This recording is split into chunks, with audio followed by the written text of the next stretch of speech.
નમસ્કાર દર્શક મિત્રો, આપ નિહાળી રહ્યા છો N24 ગુજરાતી। તો નજર કરીશું આજના મહત્વના સમાચાર પર।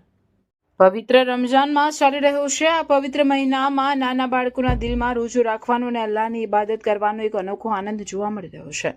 એવું જ એક પ્રેરણાદાયક પ્રસંગ ભરૂચ તાલુકાના દયાદર ગામના તળાવની પાર વિસ્તારમાં સામે આવ્યો છે।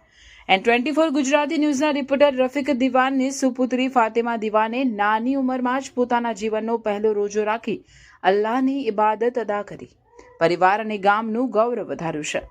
વધતી જતી ગરમી અને લાંબા દિવસો હોવા છતાં નાનકડી બાળકીએ મક્કમ નિર્ધાર સાથે વહેલી સવારે શહેરી કરી અને આખો દિવસ અન્ન જળનો ત્યાગ કર્યો હતો।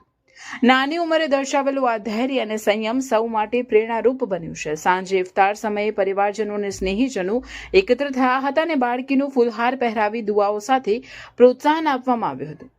સમગ્ર પરિવારમાં આનંદ અને ગૌરવનો માહોલ જોવા મળ્યો હતો। ફળિયામાં રહેતા નાના બાળકોએ પણ તેને વધાવી અભિનંદન પાઠવ્યા હતા।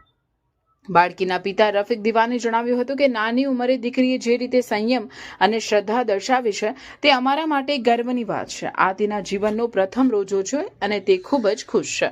આવો પ્રસંગ સમાજમાં ધાર્મિક ભાવના, સારા સંસ્કાર અને પ્રેરણાનું સુંદર ઉદાહરણ પૂરું પાડે છે। રિપોર્ટર રફીક દિવાન, N24 ગુજરાતી ન્યૂઝ, દયાદરા।